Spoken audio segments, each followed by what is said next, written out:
Hi everyone, welcome to my channel and welcome back. I'm Jeannie, and in today's video I'm going to show you how I do a builder gel overlay on my natural nails.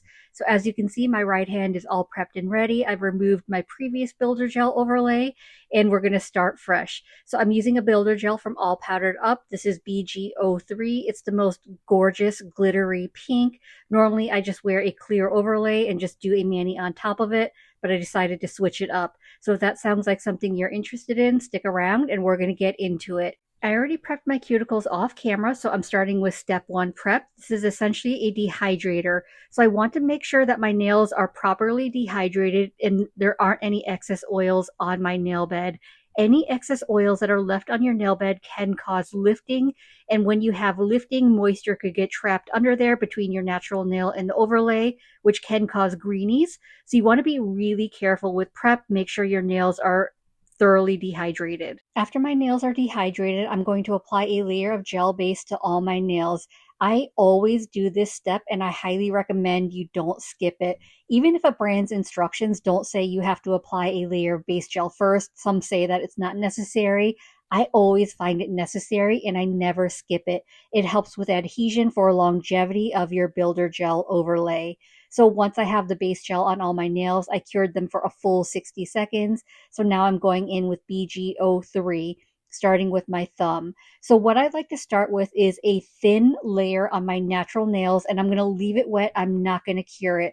This thin layer is going to act as like my slip layer. So for my subsequent layers, it's going to help the builder gel move around to make it easier to apply. So I always like to start with that thin layer first, making sure I'm covering my entire nail. I always want to be really careful to make sure that I'm not getting any gel on my skin. If I do, I'll clean it off right away. So now that I've got my slip layer on, I'm going to go in with a thicker layer. So when my other layer, my thicker layer, my fingers pointed a little down. I'm not sure if you can tell in this video, but I'm going to float that builder gel. And what I mean by float is the brush is not touching my natural nail. The brush is just sitting on that bead of builder gel, and that way I'm not pressing down. It helps me move around that builder gel without creating like an uneven surface. So I want to continue to float it.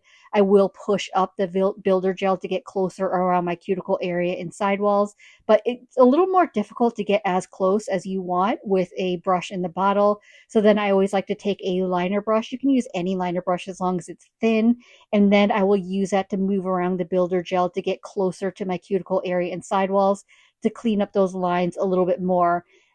Discovering using a liner brush has been a total game changer because I just don't get as close as I want to my cuticle area, especially using the brush that's in the bottle just because it's bigger. Builder gel is self-leveling, so after you apply your builder gel, keep it wet, turn your finger upside down to let it start leveling and building that apex. Check the angle every once in a while to see like where you may need adjustments. So I did have that little divot where it wasn't even with the builder gel. So I'm just going to go in with another bead of builder gel to fill that in, to fill in that space, but I'm keeping my finger upside down so that it levels and that does the work for you. So you always want to make sure that you're checking at an angle. Sometimes you may need to do a little bit additional work to help with the gravity to kind of move the builder gel in the right place. Sometimes if I'm holding my finger at an angle, it'll go to more to one side. So I may need to move my finger to the other side just to make it even. So I can adjust as needed. So that's where I'm taking this liner brush to kind of adjust where the builder gel is to make sure I've got that proper apex. I cured that for a full 60 seconds, and now I'm going to go in with a second layer. You can just stick with the one layer. You can do more layers. It's really a matter of personal preference because my nails are a little bit longer. I really want to make sure that I'm reinforcing it, building that proper apex so that I have enough strength because it took me a long time to grow out these nails. They've been going strong for, I don't even know, like 6 months plus. So I definitely don't want breakage. So I'm going in with another layer, just making sure it's thick enough.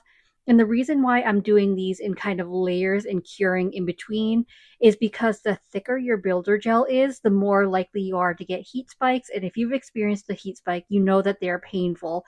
I mean, they only last like a split second. Like as soon as you take your finger out of the lamp and then put it back in, you're fine. But the thicker your gel is, the more likely you are to have heat spikes. So as I do layer by layer, I always want to make sure that I'm curing, especially because I want to make sure that it's curing all the way through. I definitely don't want to leave uncured gel on my nails because that can lead to sensitivities and allergies. So I finished with the second layer, and once again, I turned my finger upside down to help level out the builder gel, create that apex. And then I'm just taking my liner brush to make those minor adjustments to move around the builder gel to where I want it, making sure it's even, reaching my free edge, that I'm kind of wrapping my free edge to make sure that it's not going to pull away from my free edge as well. So just those minor adjustments as needed. I cured my thumb for a full 60 seconds, and now I'm going to walk you through one more nail. So I'm starting with a thin layer painted to my natural nail. This is going to be my slip layer. So just take a thin layer of builder gel, leave it wet, don't cure it, just paint it on your nail, and that'll help you move around your larger bead of builder gel to start building up that structure and apex. Once I've got that slip layer on, like I said, I'm not going to cure it. I'm going to go in with a larger bead of builder gel. I'm going to place that on my nail, and then I'm going to take the brush and I'm going to float that on top of the slip layer. And once again, when I say float, I mean the brush is not touching my natural nail. I am using the brush on top of that bead of builder gel, and that's going to help move it around to make it a little more even. And then to get closer around my cuticle area and sidewalls, I'm using that liner brush to move around that builder gel to get closer to clean up those lines a little bit. I'm moving my hand around in different angles just to let gravity help move around that builder gel and also to make sure that it looks right from each angle. So I like to point my finger downwards. I never want to point my finger up because then the builder gel will start running into my cuticle area, which I don't want to happen. And temperature does make a difference in builder gel. So the warmer it is, the thinner it's going to be. The colder it is, the thicker it's going to be. So right now it's still really hot. So it is a little bit runnier because it was really hot in my room. So I am working a little bit quicker just because it's running a little bit more than usual. So I'm turning my finger upside down because I want gravity to help level out that builder gel and start creating that apex as well. It does help to use your liner brush as well to move it around as your finger's upside down and adjust as needed. And then once I'm happy with that, I'm going to cure for a full 60 seconds.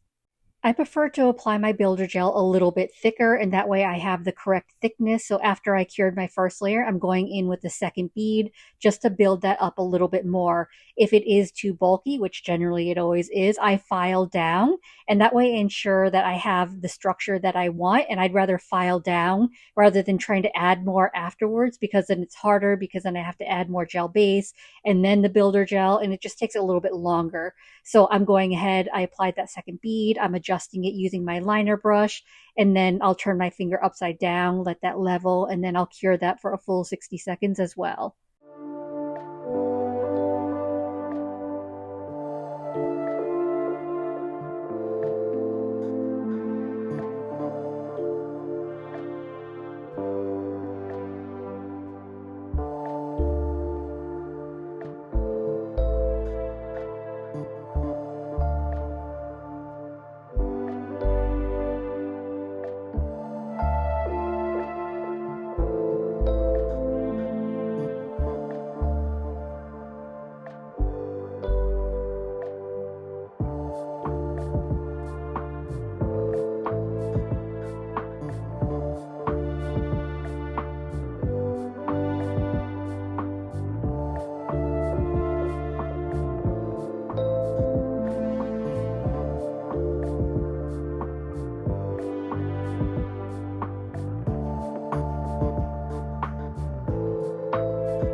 finished the rest of my nails off camera, filed and buffed. So here's how the nails are looking. You can see the apex that I built.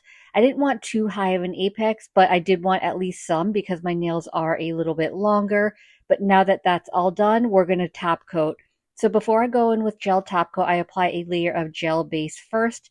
So a thin, even layer of gel base, cure my nail for 60 seconds, and then I'll go in with my gel top coat and cure that for 60 seconds as well. When I apply my gel top coat, I like to start with capping my free edge first. And the reason why I like to start with that is because as I'm capping that free edge, some gel can get on the surface of my nail, creating a little bit of a ledge. So then as I'm applying the gel top coat to the surface of my nail, I can smooth out that ledge so my nails are even. It's really important that you cap your free edge with your gel top coat because that helps your builder gel stay on a little bit stronger. So it helps prevent any lifting at that free edge area.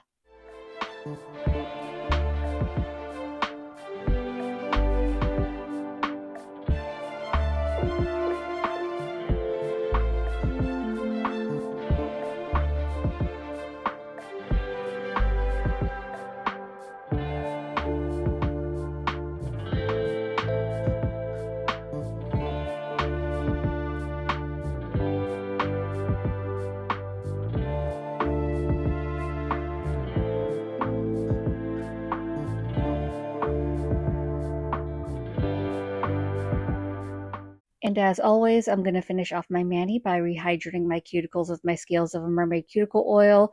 This is in the scent Belle Âme, and for some reason I slept on this scent for so long, but I ended up buying a sample size of it and fell in love with it. So I had to go back and buy a dropper bottle of it. So it's a very light lavender scent with some powdery notes, so it's so soft and delicate. If you like lavender type scents, I highly recommend this. And if you plan to do any shopping, I do have an affiliate code, so you can use code Genie10 to save 10% off your orders. But anyway, that pretty much wraps up today's video. So here's how my builder gel overlay is looking. This is one of my favorite builder gels to use just because it is absolutely beautiful. So I hope this video is helpful and I hope you enjoyed it. And if you did, I'd appreciate it if you gave this video a thumbs up. It lets me know to continue creating content like this, and it also helps YouTube recommend me to others, which helps grow my channel. If you haven't already, please consider subscribing. I upload content every Monday and Thursday at 9:30 a.m. Eastern Standard Time. As always, I appreciate you being here. Thank you so much for watching, and I will see you in the next one. Bye.